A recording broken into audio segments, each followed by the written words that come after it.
नमस्कार। हजुरहरूको मनको भावना मेरो आवाजसँग म स्वागत गर्दछु। यस च्यानलमा मेरो पहिलो कथा रहेको छ, जुन चाहिँ मलाई सन्तोष परियारजीले वाचन गरिदिनु हुन पठाउनु भएको थियो। यो कथा निकै मार्मिक र सान्दर्भिक लागेको हुँदा म यस कथालाई वाचन गर्न गइरहेको छु, जुन कथा उहाँले आफ्नो प्रेमिकाको लागि एउटा सन्देश प्रवाह गर्न खोज्नु भएको छ र यस च्यानलको पहिलो कथा उहाँले पठाउनु भएको हुनाले उहाँलाई म सर्वप्रथम निकै धन्यवाद ज्ञापन गर्न चाहन्छु र यस कथा म सुरु गर्न गइरहेको छु। कृपया ध्यान दिएर सुनिदिनु होला।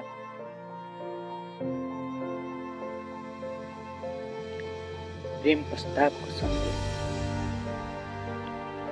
सरले उसलाई तेरो बोयफ्रेन्ड सुरज हो भन्दै जिस्काइराख्नु भएको थियो। म बाहिर बसेर सरको र उसको कुरा सुनिरहेको थिएँ। यत्तिकैमा आँखाभरि आँसु लिएर बाहिर निस्किएर मलाई गर्याम्म अँगालोमा बाँधी अनि मायालु र मनिलो स्वरमा म तिमीलाई मन पराउँछु, हेर न, मलाई सरले सुरज तेरो बोयफ्रेन्ड हो भनेर भन्नुभयो। उनी रुन थाले। म पनि उनलाई अँगालोमा कसेर म पनि तिमीलाई मन पराउँछु भन्दै थिएँ। यत्तिकैमा मलाई एउटा कानमा सन्तोष सन्तोष भन्दै चिच्याइरहेको आवाज भयो। उनले अँगालो हाल्दा बन्द भएका मेरा आँखा एक्कासी खोल्दा त म आफ्नो बिस्तारामा पो आइपुगेछु र मेरो साथी सचिनले मलाई बोलाइरहेको थियो। छिटो उठ, हामीलाई ट्युसन जान ढिलो भयो भन्दै ऊ मेरो शरीरलाई झकझकाइरहेको थियो। मैले पनि यसो आँखा खोलेर मोबाइलतर्फ हेर्दा बिहानीको 5:30 बजिसकेको थियो। हाम्रो ट्युसन क्लास पनि 5:30 बजे सुरु हुने भएकाले हामीलाई निकै ढिलो भइसकेको थियो। म पनि हतारमा उठेर आफ्नो ब्याग बोकेर राति जस्तो सुतिरहेको थिएँ त्यस्तै कपडामा नै पढ्नका लागि हामी दुवै स्कुलतर्फ लाग्यौं। मैले साथीलाई नबताए पनि मेरो मनमा बिहान देखेको सपना नै चलिरहेको थियो। मैले मनमा नै एकतर्फ के सपना देखेको मैले भन्ने सोचिरहेको थिएँ र अर्कोतर्फ यो सपनालाई पुरा देख्न किन पाइन भन्ने लागिरहेको थियो। मेरो स्कुल निकै नजिक भएर होला, सोच्दा सोच्दै कति बेला स्कुल आइपुगेछ पत्तै भएन। म आज घरबाट ब्याग मात्रै बोकेर हिँडेको थिएँ, त्यसैले मैले आफ्नो मुख पनि स्कुल अगाडिको धारोमा गएर धुँदा मेरा साथीहरूले माथिबाट मलाई किच्याइरहेको थिए। हजुरहरूलाई थाहा नै होला, मङ्सिर पुसको महिना, जाडो सिजन, निकै बिहान जाडोको साथै लामो रात भएकाले उज्यालो हुन निकै टाइम लाग्छ। कतै कतै हल्का उज्यालोपन देखिन्छ त कतै कतै अँध्यारो नै रहिरहन्छ। यसै क्रममा स्कुलको केही दूरीबाट उज्यालो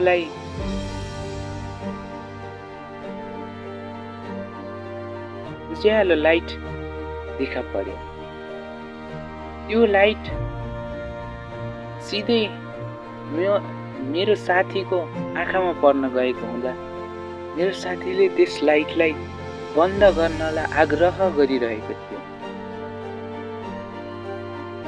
भने म उनीतिर एकोहोरो हेरिरहेको थिएँ, किनकि उनी मेरो सपनामा उनी परी थिए। साँच्ची नै उनी यसो हेर्दा स्वर्गकी परी भन्दा त कम पक्कै पनि देखिन्थिन्। अझै बुझिन सक्नु कुरा त के थियो भने मैले सपनामा उनलाई जस्तो पहिरनमा देखेको थिएँ, उनी त्यस्तै पहिरनमा आज उपस्थित भएकी थिइन्। मलाई त्यही बेला मेरो आमाले सानोमा बिहानी देखेको सपना पुरा हुन्छ रे भन्ने कुरा याद आइरहेको थियो। अनि म पनि त्यस सपना बारे केही विश्लेषण आफ्नो मनमनै गर्दै पुरा होस् न भन्दै भगवानसँग प्रार्थना गरिरहेको। त्यस दिन संजोग भनौँ कि भगवानको इच्छा भनौँ, उनी पनि म जस्तै त्यस्तै अतालिएर आएको जस्तो देखिन्थिन्। मलाई अझै पनि याद छ, उनी त्यस दिन त्यो खुल्ला छोडिएको रेशमी कपाल, निधारमा लगाइएको रातो टीका अनि सँगै मिल्ने गरी लगाइएको रातो कुर्ता, जिन्स प्यान्ट लगाउँदा त उनी स्वर्गबाट सिधै मेरै लागि भनेर झरेकी अप्सरा जस्तै देखिन्थे।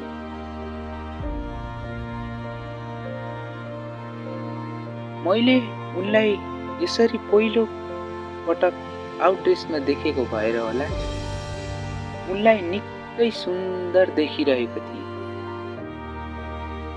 मलाई यो सब देख्दा कता कता उनले पनि मैले जस्तै सपना त देखिनन् भन्ने लागिरहेको थियो भने अर्कोतर्फ म उनको सुन्दरतामा हराउँदै गएर होला। उनले मलाई सन्तोष, गेटबाट हट न, म भित्र जान्छु भन्दा पनि म सपनामा भएको त्यो अविरण पललाई सम्झिएर होला, त्यसलाई पनि उनले आई लभ यु नै भनेको जस्तो सोचेर मुस्कुराइरहेको थिए। मलाई मेरो साथीले एक्कासी धकेलिसकेपछि पो सपनाबाट बाहिर। जीवनमा पहिलो पटक होला मलाई सपनामा हराउँदा पनि रमाइलो लागिरहेको थियो। हामी पनि उसकै पछि पछि क्लासतर्फ लाग्यो। आज मेरो आँखा र मन क्लासमा उपस्थित त थियो, तर पनि आज मेरो आँखा र मन पढाइमा भन्दा पनि उनी र बिहानीको सपनामाथि डुलिरहेको थियो। मैले उनलाई हेरिरहँदा लोकगायक पशुपति शर्माले गाएको एउटा गीत याद रहेको थियो, जुन थियो क्याम्पस पढ्न आउने सरले उता पढाउने, हामीले आँखा जुझाउने चित्त बुझाउने। त्यो सायद मेरो स्कुल लाइफ भएर होला। मैले त उनलाई हेरिरहेको थिएँ, तर उनले मलाई नहेरेको हुनाले हाम्रो दोहोरो आँखा जुगाइ चाहिँ हुन सकेन। मनमनै त म उनीलाई पहिलेदेखि नै मन पराउँथे, तर पनि त्यो दिन किन उनी मेरो मन र आँखा वरिपरि ओझेल पर्न सकेको थिएन र किन उनको बारेमा मेरो मस्तिष्कले पटक पटक दोहोराइ याद दिइरहेको थियो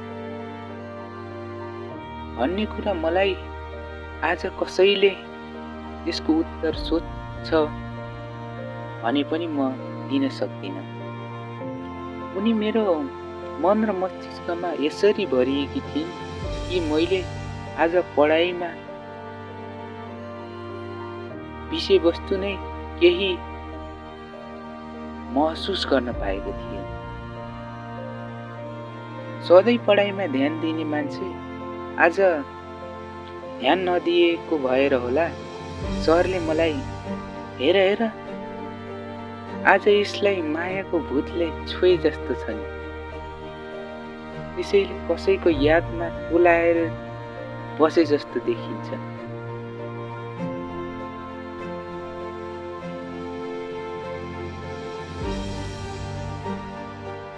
यो कुरा निकै खास नभए पनि सरले मलाई यसरी पहिलो पटक भनेको भएर होला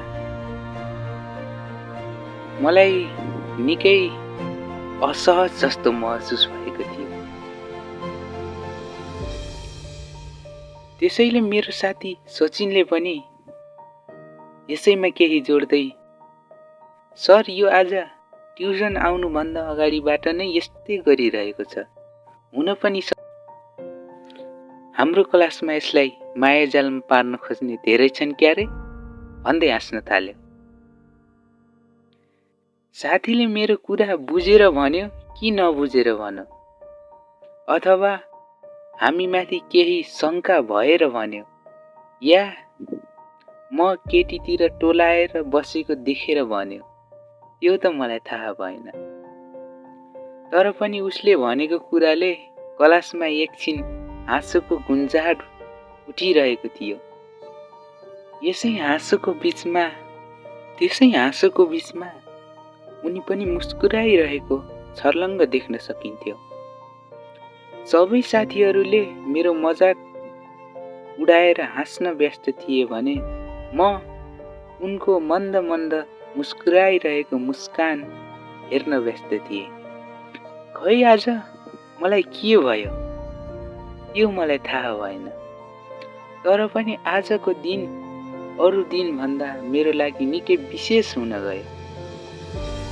यसै गरी सबै सरले पालै पालो आउनुभयो, पढाउनुभयो, आफ्ना विषयवस्तुहरू र नजानेका कुराहरू सबै सिकाउनु भयो। यसै क्रममा हाम्रो क्लास पनि सिद्धियो अनि हामी दुवैजना साथी र म भएर घरतर्फ फर्क्यौँ। हाम्रो 2 महिनापछि बोर्ड एक्जाम पनि भएर होला। हामी हरेक दिन म र मेरो साथी रातिमा 2-3 घण्टा सँगै बसेर पढ्ने गर्थ्यौँ। आज मलाई पढ्न मन पनि लागिरहेको थिएन। त्यसैले मैले मेरो साथीलाई आज नपढ्न भनेर अनुरोध गरेँ। उसले पनि मेरो कुरामा सहमति जनाउँदै, के भएर आज एक दिन नपढ्दैन केही हुने होइन क्यारे भन्यो। भोलि पढौला नि त भयो, म अब जान्छु भन्दै ऊ आफ्नो घरतर्फ लाग्यो। म पनि रुमभित्र गएँ, आफूले लगाएको ड्रेस परिवर्तन गरेँ, बाहिर निस्किएर मामुले किचनमा बनाएर राखिदिएको नास्ता खान थालेँ। नास्ता खाएपछि केही बेरमा स्कुलमा दिएको गृह कार्य गर्न थालेँ। म गृह कार्य गर्दै थिएँ, उताबाट मामुले खाना पाक्यो आइज कान्छा भन्नुभयो। मेरो मामुले मलाई कहिले पनि नामले बोलाउनु हुँदैन। मलाई त्यसैले कान्छा नाम निकै विशेष लाग्ने गर्छ, किनभने मेरो मामुले मलाई माया गर्ने नाम कान्छा बाहेक अरू कुनै विशेष शब्द भेटाउनु हुँदैन रे। उहाँले मलाई कान्छा भनिरहँदा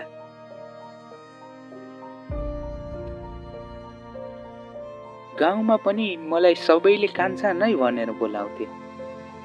सायद कसैलाई त मेरो नाम पनि थाहा थिएन होला। उनीहरूले मलाई मेरो मामुले जस्तै मायाले कान्छा भन्थे कि मेरो मामुले कान्छा भन्ने भएर कान्छा भन्थे, त्यो त मलाई थाहा भएन। तर पनि मलाई कान्छा शब्दबाट निकै माया गरे जस्तो महसुस हुन्थ्यो। ए म त फेरि कान्छा शब्दमै हराउन थालेछु। मलाई मामुले खाना बोलाउनु भयो। हामी घरमा मामु, म मात्रै भएर होला हामी खाना छिटै खाएर सुत्थ्यौँ। हामीले खाना खायौँ। मामुले खाना खाएपछि किचनमा कामहरू गर्न थाल्नुभयो र मलाई आफ्नो रुममा गएर पढ्न भन्नुभयो र म पनि आफ्नो रुमतर्फ लागे। खै दिउँसोको कुराले भनौँ कि बिहानीको कुराले भनौँ, आज मेरो मन पढाइभन्दा पनि अन्तै डुलिरहेको थियो। म कहिलेकाहीँ मनमा र मस्तिष्कमा कुराहरू खेल्ने गर्दा आफ्नो मस्तिष्कलाई शान्त बनाउनका लागि कविताहरू लेख्ने गर्थे। आज पनि मलाई मनले कविता लेख्नको लागि आग्रह गरे जस्तो लाग्यो। त्यस महसुस भए पश्चात म कलम लिएर कविता लेख्न बसेँ। जुन कविता मैले लेखेको थिएँ त्यो मलाई प्राणभन्दा पनि प्यारो लाग्छ अझै पनि। जुन कविता थियो को हुन् उनी। स्वर्गबाट सिधै इन्द्रणीको 7 रङमा मिसिएर आएकी परी हुन् कि मेरै लागि धरतीबाट निस्किएकी सीताको दोस्रो रूप हुन्। राधाको छाया हुन् कि मेरै माया हुन्। बिहानीको मिरमिरेको न्यानो राप हुन् कि साँझको सन्ध्याको शीतल हावा हुन्। मोती जस्तै टल्कने शीतको थोपा हुन् कि मेरै सङ्गीतको नयाँ भाका हुन्। रातिको समयमा चम्किरहने तारा हुन् कि मेरो सपनाको संसार हुन्। हिमालको हिउँको चिसो पानीको लहर हुन् कि मेरो सम्झनामा हर पल आइरहने प्रहर हुन्। मेरो सपनाको नयाँ रङ्ग हुन् कि फुलको सुन्दर बास्नाको उमङ्ग हुन्। मेरो लेखको नयाँ पाना हुन् कि आउँदै गरेको भविष्यको कल्पना हुन्। यो कविताकारहरूलाई देखाउने भने त विशेष नहोला, तर मैले उनका लागि जीवनमा पहिलो पटक लेखेको कविता भएर होला मलाई चाहिँ निकै विशेष लाग्ने गर्छ। रातो गुलाबको गुलदस्ता लिएर उनको अगाडि घोडा टिकेर एउटा हातमा फुल लिएर श्री अजय परियार ज्यूले लेखेको एउटा कविता। तिम्रो सुन्दरताको म कहाँ बयान गर्न सक्छु र। तिमी मेरो लागि यो सुन्दर बगैँचाको माझमा रहेको गुलाब जस्तै हौ, जो हजारौंको भिडमा पनि आफ्नो सुन्दरताको छुट्टै पहिचान दिइरहेको हुन्छ। सहित उनलाई मेरो प्रेम प्रस्ताव राख्दै मैले तिमीलाई मेरो आमा बुवा जति माया त दिन नसकुला, तर पनि त्यो भन्दा कम पक्कै हुन दिने छैन भनेर प्रपोज गर्न मन थियो। तर के गर्नु, मैले धेरै फिल्मी टाइप प्रपोज गर्ने तरिका सोचेर होला मलाई मेरो मनले यस्तो गर्न आँट भरोसा नै दिएन। मैले निकै बेर यस्तै सोच्दै घरको बारदलीमा बसिरहेको मामुले देख्नु भएछ। यस्तो जाडोमा बाहिर बसेर के गरेको होला, तँलाई जाडो भएको छैन, भित्र गएर सुत भन्दै कराउन थाल्नुभयो। मलाई उनको बारेमा यस्तै कुराहरू सोच्दै बस्न त धेरै मन थियो, तर पनि के गर्नु, मामुले भनेपछि भन्नु नै पर्यो। आखिर एउटा आमाले पनि त आफ्नो सन्तानको स्वास्थ्य अवस्था खराब हुन सक्छ भनेर भन्नुभएको नि। र म यति सोच्दा सोच्दै भित्र ओछ्यानमा गएर केही बेर पल्टिएको त छिनभरमै निदाएछु। हिजो जस्तो सपना नदेखेर होला, आज त म ट्युसन जाने टाइममै जागिसकेको थिएँ। मैले उठेँ, हातमुख धोएँ अनि आज ड्रेस पनि लगाएँ। रुमबाट बाहिर निस्किएँ अनि केही बेर साथीलाई कुरेँ। मेरो त कहिले पनि आउने फिक्स टाइम हुने थिएन, तर मेरो साथी भने सधैँ उही टाइममा आइपुग्थ्यो र आज पनि आयो। अनि हामी स्कुलतर्फ लाग्यौँ। हामी क्लासभित्र गएर बस्यौँ र सरले पढाउन सुरु गर्नुभयो। मेरो मन हिजो जस्तो चञ्चल त थिएन, तर पनि आँखाहरू उनीतिर डुलिरहेका थिए। मैले उनलाई सधैँ हेरिरहन्थेँ। उनले के गर्छिन् भन्ने हरेक कुरामा नोटिस गरिरहन्थे। सायद उनले पनि मलाई हेरे जस्तो महसुस त हुन्थ्यो, तर हेर्थिन् कि नाइ भन्ने कुरा मैले कहिले सोध्ने हिम्मत गरे न त उनले बताउने नै। सोध्नु पनि कसरी? उनी र म बीच केही नाता पनि त थिएन। यसरी नै सामान्य दिन जस्तै हाम्रा अरू दिन पनि बित्दै गए। एक दिन मेरो साथीको लेख्दा लेख्दै पेन सकिएछ। हाफ टाइम भएर बाहिर बसिरहेको थियौँ।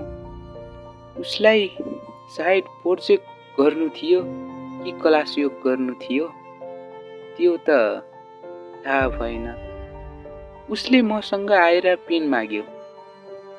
मैले पनि छ मसँग पेन, जान त झोलाबाट निकाल भने। उसले मेरो झोला खोल्दा खोल्दै मेरो झोलामा एउटा डायरी भेटेछ।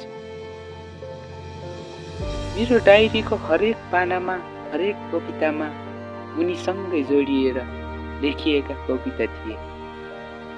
मैले उनको कवितामा पहिचान त खुलाएको थिएन, तर पनि प्रेम र सद्भावको कविता भएर होला मेरो साथीले मलाई को हुन् उनी भनेर बताउन निकै आग्रह गरिरहेको थियो। म प्राय मेरै बेस्ट फ्रेन्ड भए पनि मनका कुराहरू भन्ने थिएन।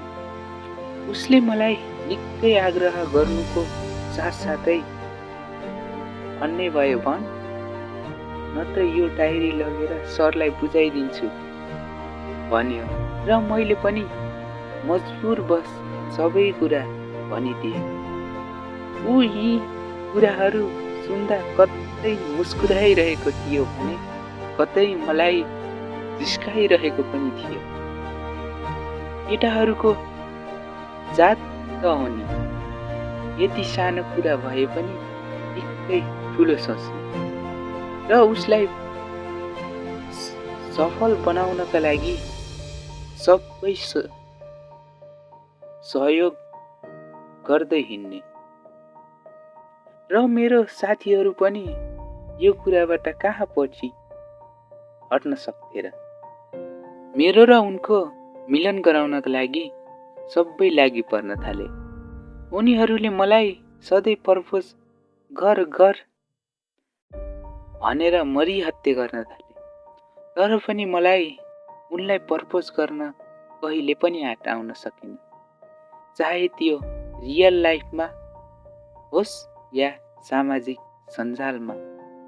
एक दिन त एउटा साथीले सन्तोषले तिमीलाई मन पराउँछ भनेर पनि भनिदिएको थियो। उनले सुनि पनि यस कुरालाई हाँसो मजाककै रूपमा लिएर आफ्नो काम गर्नतिर व्यस्त भइन्। अझै अर्को साथीले त झन् एक दिन उनले उसँग टाइम हेर्नका लागि घडी माग्दा सन्तोषको घडी भनेर दिनसम्म पनि भ्याएछ। खोइ केटाहरूले के गर्थे तर पनि हामीलाई नजिक बनाउन निकै प्रयासहरू गर्दै आइरहेका थिए। यस्तै हाँसो मजाकमा हाम्रा दिनचर्याहरू बित्दै गइरहेका थिए। थाहा भएन 2 महिना पनि कति छिटो बितिसकेछ। हाम्रो बोर्ड एक्जाम पनि आइपुग्यो र म एक्जाममा सहभागी हुन थालेपछि यस्ता कुरा सोच्न छाडेर केही दिनका लागि पढाइमा ध्यान दिन थालेँ। यसै गरी मेरो एक्जाम पनि सकियो। एक्जामकै दिनदेखि आज लगभग 1 वर्ष भयो होला मैले उनलाई प्रत्यक्ष रूपमा भनिदेखेको छैन। तर पनि हामी एउटै स्कुलमा पढेको भएर होला हाम्रो सामाजिक सञ्जालमा भने कुराकानीहरू भइरहन्थ्यो। हामी हरेक दिन नबोले पनि लगभग हप्तामा 2-3 चोटि भए पनि बोल्ने गर्थ्यौँ। हाम्रो सामाजिक सञ्जालमा कुरा भए तापनि हामी बीच कुनै प्रेम सम्बन्ध भने थिएन र मैले उनलाई कहिले पनि प्रपोज गर्ने प्रयास पनि गरिन। भन्न त मेरो साथीले एकपटक सन्तोषले तिमीलाई मन पराउँछ भनेर भनिदिएको थियो रे। तर पनि उनीबाट केही जवाफ भने आएको थिएन। उनले मेरो साथीको कुरालाई सबै हाँसो मजाकमै उडाइदिन्थिन्। हामी अझै पनि सामाजिक सञ्जालमा कहिलेकाहीँ बोल्ने गर्छौँ। तर पनि मलाई उनलाई प्रपोज गर्ने हिम्मत कहिले पनि आएन। न त उनी मसँग मायाको कुनै कुराकानी नै गर्थिन्, न त म उनीलाई नै मेरा मनका कुराहरू बताउन सक्थेँ। म आज यो छोटो सन्देश लेख्दैछु भनेपछि मैले उनलाई यो समयसम्म कहानी लेख्दासम्म रियल लाइफमा होस् या सामाजिक सञ्जालमा कतै पनि प्रेम प्रस्ताव राखेको छैन र राख्ने हिम्मत पनि मेरो मनले दिइरहेको छैन। आउँदो दिनहरूमा पनि प्रेम प्रस्ताव राख्न सक्छु या सक्दिन त्यो पनि थाहा भएन। त्यसैले तिमीले कतै यो सन्देश सुन्दैछौ भने तिमीले मेरो प्रेम प्रस्ताव स्वीकार गर्नु नै पर्छ त म भन्दिन। तर पनि मेरो मनको प्रेम भावलाई बुझिदिनु, जीवनमा एकपटक भए पनि मेरो बारेमा सोचिदिनु है सानो।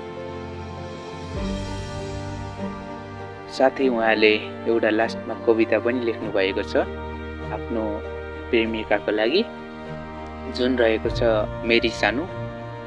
तिमी मनमा बस्छौ भने मनको सागरले बाँधिराखौला। तिमी सासमा बस्छौ भने जीवनको अन्तिम पलसम्म पनि तिम्रै लागि बाँचिराखौला। दरबार त बनाउन नसकुला म तिम्रो लागि, तर पनि सानो प्रेमको संसारमा खुसी बाँचौला। तिमी कल्पनाको रङ्गीन संसार बनिआउनु, म पर्खिबस्नेछु।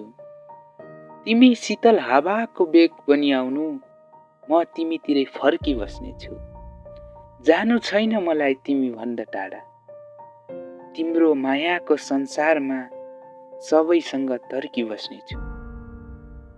तिमी नदी बनिआउनु, म किनारा बनी कुरिबसौला।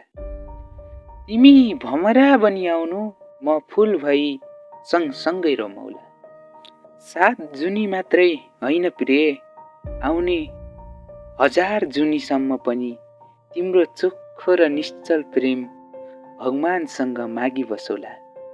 धेरै धेरै धन्यवाद सन्तोष परियारज्यूलाई। उहाँको कथा निकै मार्मिक थियो साथै उहाँले भने जस्तै उहाँको प्रेमिकालाई पठाउनु भएको सन्देश उहाँको प्रेमिकाले यस कथा मार्फत कतै प्राप्त गर्नुभयो भने उहाँलाई एकपटक बुझिदिनु होला, उहाँसँगै बसेर कुरा गरिदिनु होला। उहाँले आफ्नो मनको भावना भन्न अलि डराउनु हुँदो रहेछ।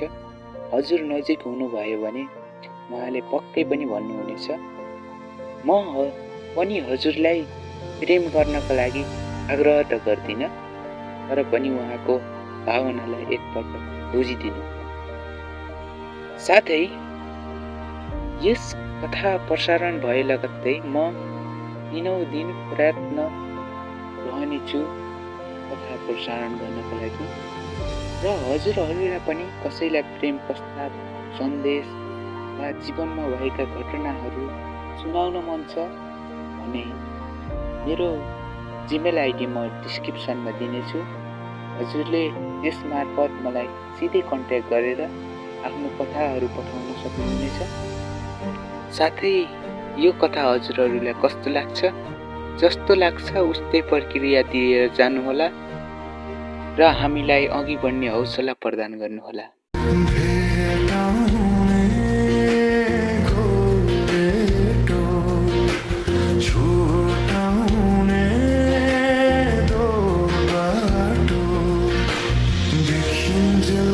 सम्झना छुटेपछि तिर्सना जिन्दगानी दर्पण छ।